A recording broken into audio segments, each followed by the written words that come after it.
Assalamualaikum warahmatullahi wabarakatuh. Bismillahirrahmanirrahim. Alhamdulillahirabbil alamin. Allahumma shalli ala sayyidina Muhammad wa ala sayyidina Muhammad. Sekarang saya akan menjelaskan hadis yang ada di bab 2. Ada dua hadis.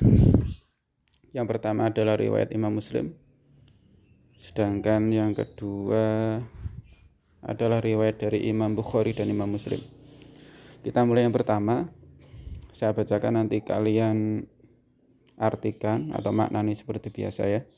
Bismillahirrahmanirrahim. Haddatsa, menceritakan hadisnya kepada kami Syaibanu ibnu Farrukh.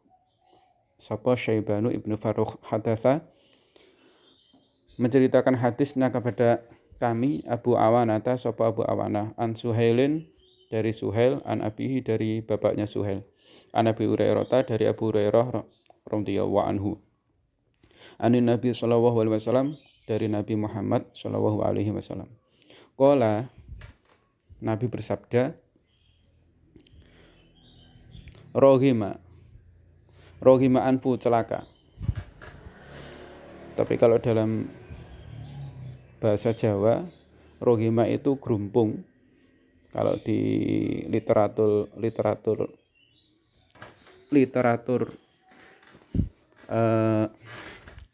kitab kuning ya, itu rohima itu artinya adalah gerumpung. Gerumpung itu adalah cuil atau rusak. Anfu, hidung, jadi hidungnya itu rusak. Gerumpung atau cuil gitu ya, rusak lah, cacat itu. Kalau di sini diartikan celaka, karena orang yang hidungnya cacat itu diibaratkan orang yang celaka, bisa dikatakan orang yang celaka, sehingga di sini diartikan celaka. Jadi Rasulullah ketika menggambarkan orang celaka itu dengan menggambarkan orang yang hidungnya rusak. Roghima anfu, celaka. Summa roghima anfu, kemudian celaka ia.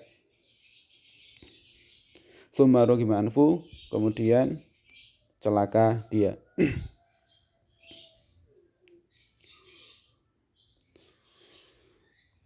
Wila, ditanyakan, man, utawi siapa, ya Rasulullah, wahai Rasulullah, siapa yang celaka ya Rasulullah? Qala, Nabi menjawab, man, yaitu orang adroka, yang mendapati sapa man abawaihi, ing kedua orang tuanya man, indal kibari, ketika sudah tua, ahadahuma, salah satu dari abawaihi, au kilaihima, atau kedua-duanya abawaihi, falam yadkhul, maka kemudian tidak dapat masuk sapa man al jannata, ing surga. Pengertiannya gini, penjelasannya gini. Jadi pada suatu kesempatan Rasulullah itu bersabda dan didengarkan oleh sahabat Abu Hurairah. Sabda beliau adalah roghima anfu, thumma roghima anfu, thumma roghima anfu. Celaka iya, celaka iya, celaka iya. Nabi mengatakan bahwa ada orang yang celaka. Lalu kemudian Abu Hurairah yang mendengar kemudian bertanya pada Rasulullah, kila man ya Rasulullah, atau sahabat lain ya, atau bisa kila man ya Rasulullah, itu bisa juga sahabat lain yang menanyakan kepada Rasulullah. Bukan hanya Abu Hurairah ya, jadi bisa saja sahabat yang lain yang bertanya kepada Rasulullah, siapa ya Rasulullah yang celaka tersebut, orang yang celaka tersebut. Kemudian Rasulullah menjawab, man adraka bawahi indal kibari ahadahuma au kilaihima falam yadkhul jannah, yaitu orang yang mendapati kedua orang tuanya sudah tua, baik kedua-duanya maupun salah satunya, lalu kemudian anak tadi atau orang tadi tidak mau berbakti kepada kedua orang tuanya, maka anak tadi tidak akan bisa masuk surga. Jadi kalau ada orang kok punya orang tua dan sudah tua, baik salah satu atau keduanya, kemudian orang tadi tidak mau berbakti kepada kedua orang tuanya, maka orang tersebut tidak akan bisa masuk surga. Itu menurut hadis tersebut, menurut hadis ini ya. Kemudian saya lanjutkan hadis yang kedua. Bismillahirrahmanirrahim. Hadatsa menceritakan hadis kepada kami Abu Bakar bin Abi Syaibah, sapa Abu Bakar bin Abi Syaibah, wa Zuhair bin Harbin dan Zuhair bin Harb. Qala, mereka berdua berkata, hadatsa menceritakan hadis kepada kami Waqi'un, sapa Waqi' an Sufyana dari Sufyan, an Habibin dari Habib. Wa hadatsa dan menceritakan hadisnya kepada kami sapa Muhammad ibnul Musanna, Muhammad ibnul Musanna.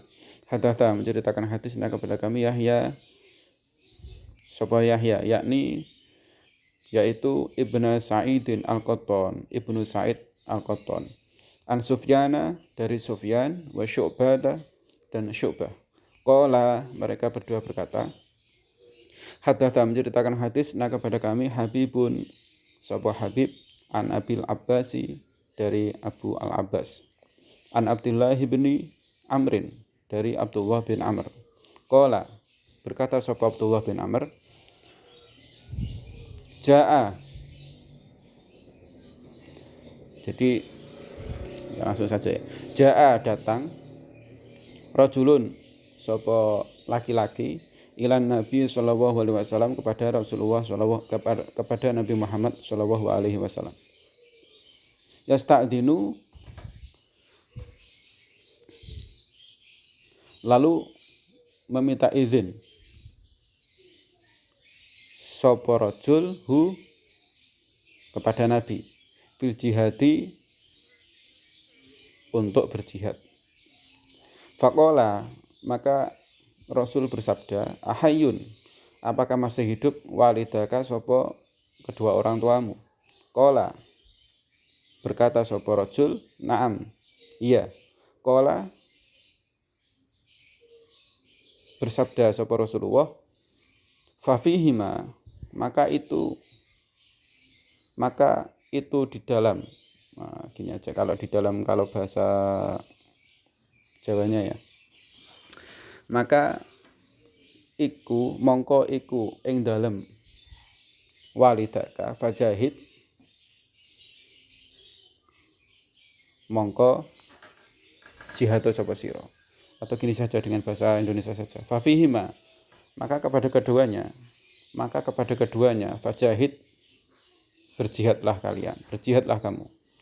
Fafihima, maka kepada keduanya fajahid, berjihadlah kamu. Rawahul Bukhari wa Muslim. Rawahul Bukhari wa Muslimun. Oke, sekarang penjelasan. Hadis yang kedua ini diceritakan oleh Abdullah bin Amr. Beliau berkata, ada seorang laki-laki datang menghadap Rasulullah. Lalu kemudian laki-laki tersebut meminta izin untuk ikut berjihad ke medan perang menghadapi orang kafir. Lalu apa kata Rasulullah? Kemudian Rasulullah berkata dan bertanya ya. Rasulullah bertanya, ahayun walidaka, apakah orang tua masih hidup? Qala, kemudian laki-laki tadi menjawab, iya ya Rasulullah, masih hidup. Lalu kemudian Rasulullah bersabda, maka kepada keduanya lah kalian, maka kepada keduanya lah kamu harus berjihad.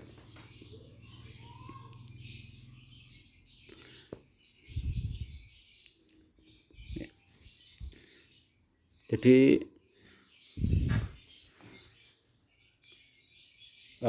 dari cerita ini kita bisa mengambil kesimpulan, mengambil pelajaran bahwa kalau ada orang itu masih mempunyai kedua orang tua, maka yang lebih afdol jihadnya itu yaitu jihad berbakti kepada kedua orang tua, bukan jihad untuk perang di medan laga seperti yang ada di hadis ini. Itu menunjukkan bahwa berbakti kepada kedua orang tua itu lebih utama daripada jihad di medan laga.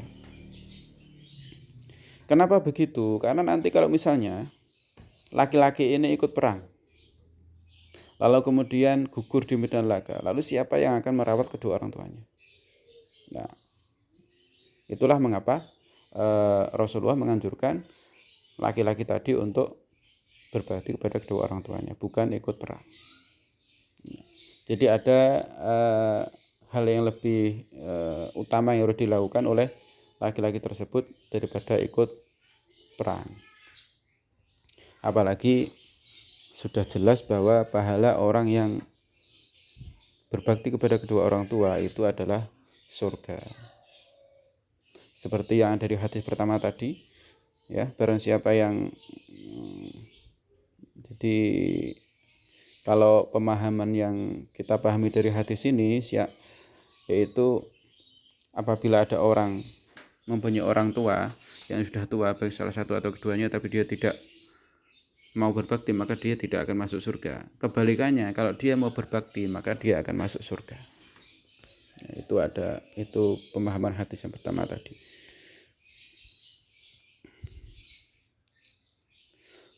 Oke, sekian dulu.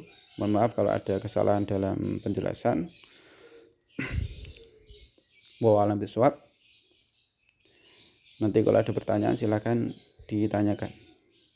Assalamualaikum warahmatullahi wabarakatuh.